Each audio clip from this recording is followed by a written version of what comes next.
I Know Why the Caged Bird Sings by Maya Angelou. We're now on chapter 34, which is page 259.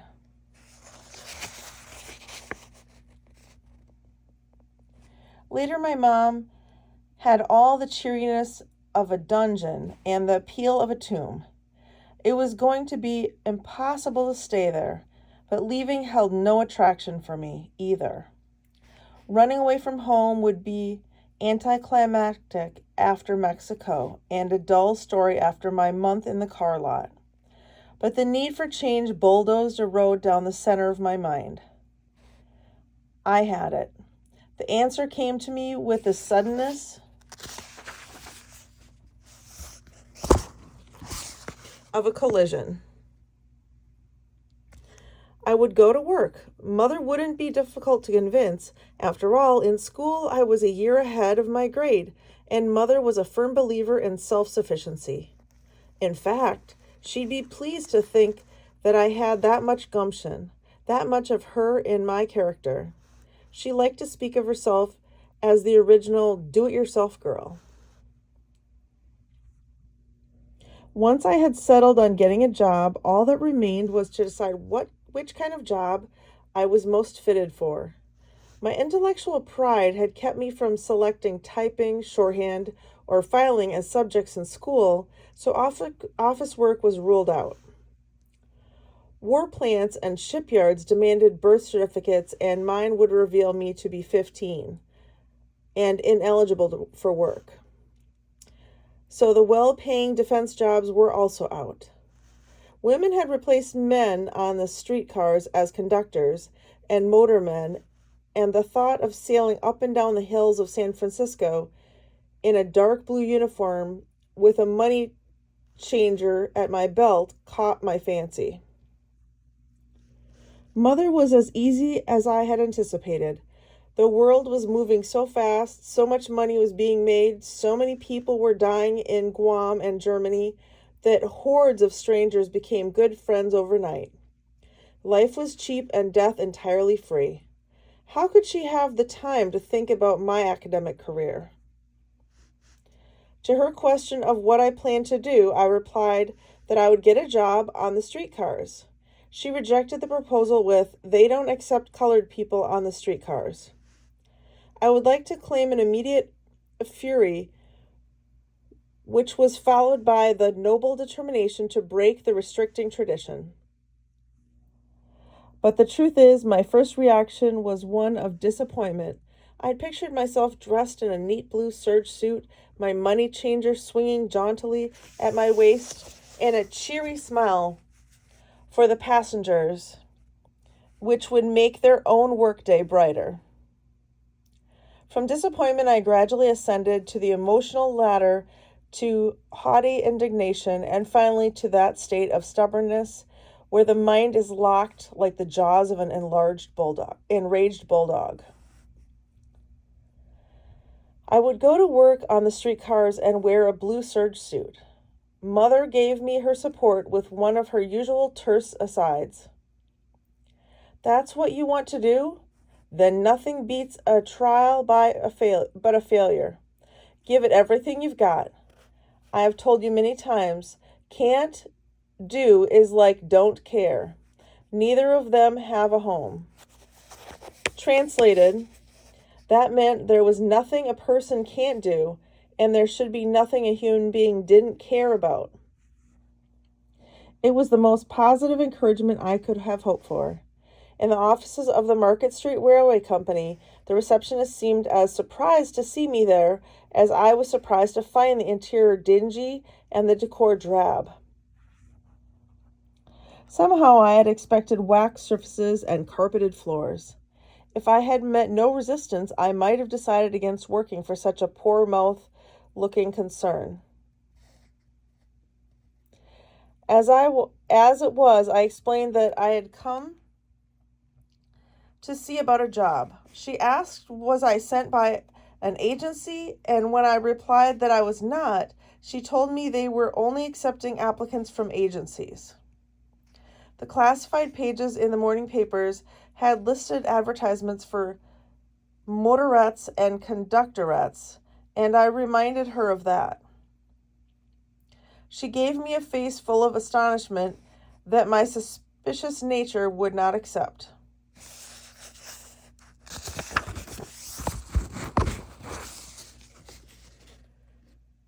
I am applying for the job listed in this morning's Chronicle, and I'd like to be presented to your personnel manager.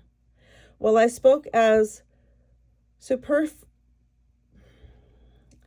supercilious accents and looked at the room as if I had an oil well in my own backyard, my armpits were being pricked by millions of hot pointed needles.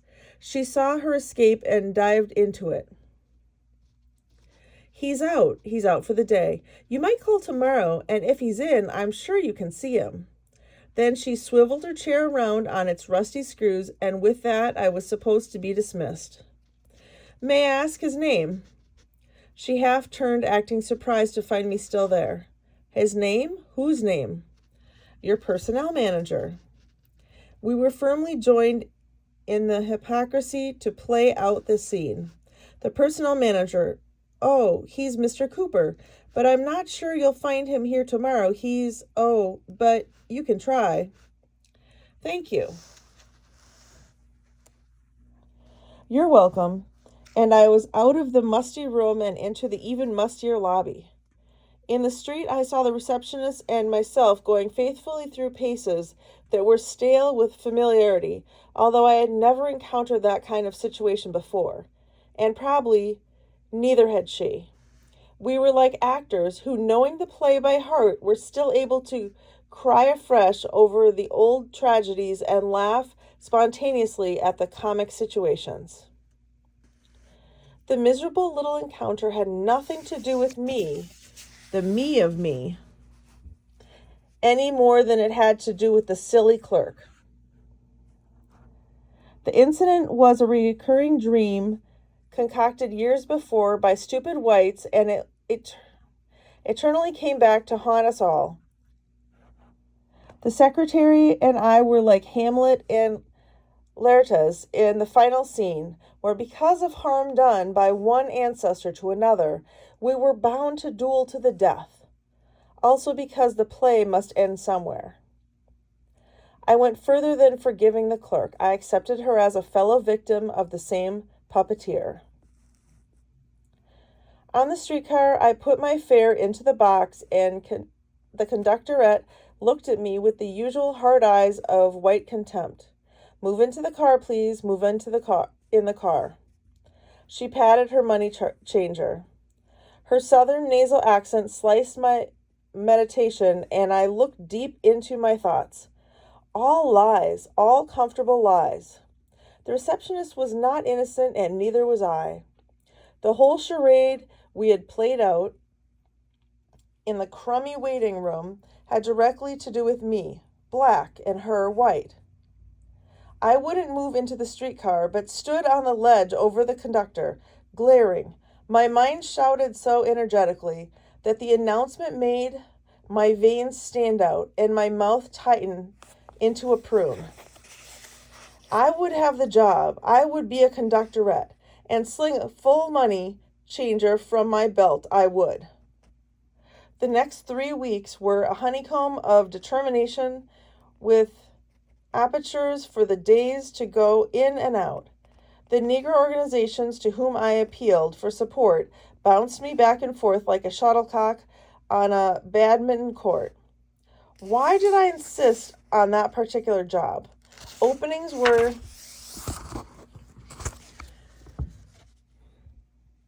going begging and paid nearly twice the money. The minor officials with whom I was able to win an audience thought me mad. Possibly I was.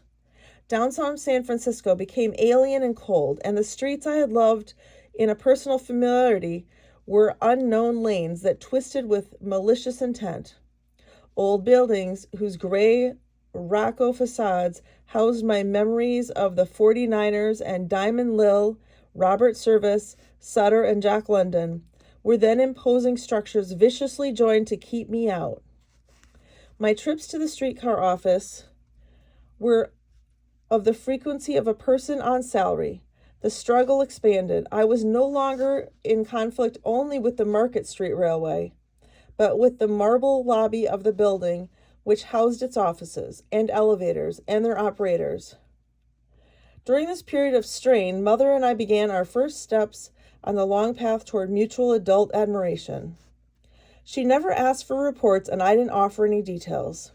But every morning she made breakfast, gave me a carafe and lunch money as if I were going to work. She comprehended the perversity of life, that in the struggle lies the joy, that I was no glory seeker was obvious to her, and that I had to exhaust every possibility before giving in was also clear.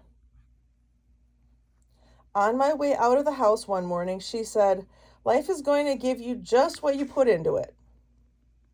Just what you put in it. Put your whole heart in everything you do, and pray, then you can wait." Another time she reminded me that God helps those who help themselves.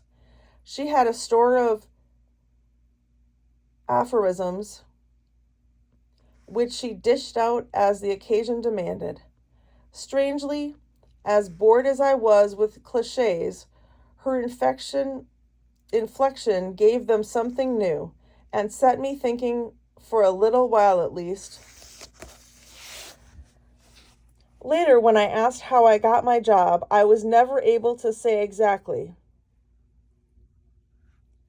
I only knew that one day, which was tiresomely like all the others before it, I sat in the railway office, ostensibly waiting to be interviewed. The receptionist called me to her desk and shuffled a bundle of papers to me. They were job application forms. She said they had to be filled in triplicate. I had little time to wonder if I had won or not, for the standard questions reminded me of the necessity for dexterous lying. How old was I? List my previous jobs, starting from the last held and go backward to the first. How much money did I earn, and why did I leave the position?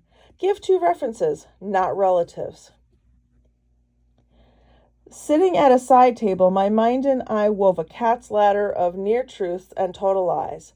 I kept my face blank, an old art, and wrote quickly the fable of Margaret Johnson, age 19, former companion and driver for Mrs. Annie Henderson, a white lady in Stamps, Arkansas. I was given blood tests, aptitude tests, physical coordination tests, and Rorschach. Then, on a blissful day, I was hired as the first Negro on the San Francisco streetcars. Mother gave me the money to have my blue serge suit tailored, and I learned to fill out work cards, operate the money changer, and punch transfers. The time crowded together, and at the end of days, I was swirling on the back of the rackety trolley, smiling sweetly and persuading my charges to step forward. In the car, please. For one whole semester, the streetcars and I shimmied up and scooted down the sheer hills of San Francisco. I lost some of my need for the black ghetto's shielding sponge quality. As I clanged and cleared my way down Market Street, with its honky-tonk homes for homeless sailors, past the quiet retreat of Golden Gate Park, and along closed, unwelded-in looking dwellings of the Sunset District, my work shifts were split so haphazardly that it was easy to believe that my superiors had chosen them maliciously. Upon mentioning my suspicions to my mother, she said, "Don't worry about it. You ask for what you want, and you pay for what you get. And I'm going to show you that it ain't no trouble when you pack double."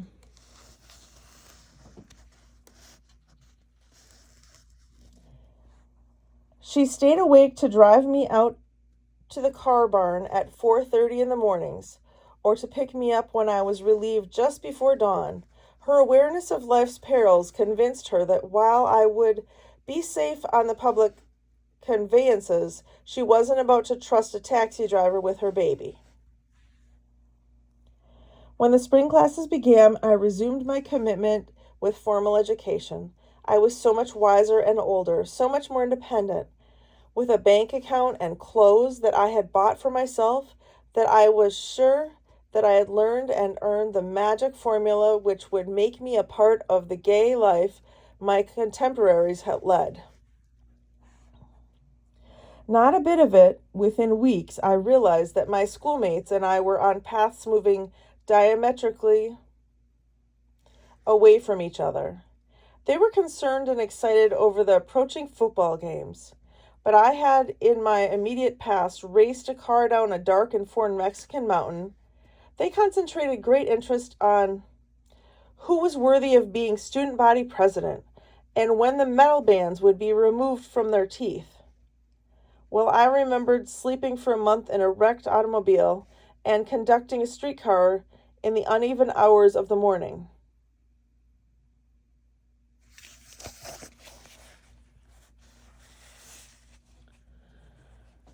Without willing it, I had gone from being ignorant of being ignorant to being aware of being aware.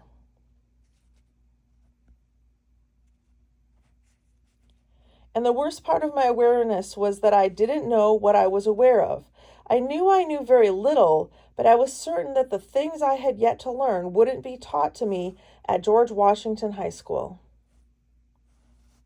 I began to cut classes to walk in Golden Gate Park or wander along the shiny counter of the Emporium department store. When Mother discovered that I was playing truant, she told me that if I didn't want to go to school one day, if there were no tests being held, and if my schoolwork was up to standard, all I had to do was tell her and I could stay home. She said that she didn't want some white woman calling her up to tell her something about her child that she didn't know, and she didn't want to be put in the position of lying to a white woman because I wasn't woman enough to speak up. That put an end to my truancy, but nothing appeared to lighten the long, gloomy day that going to school became.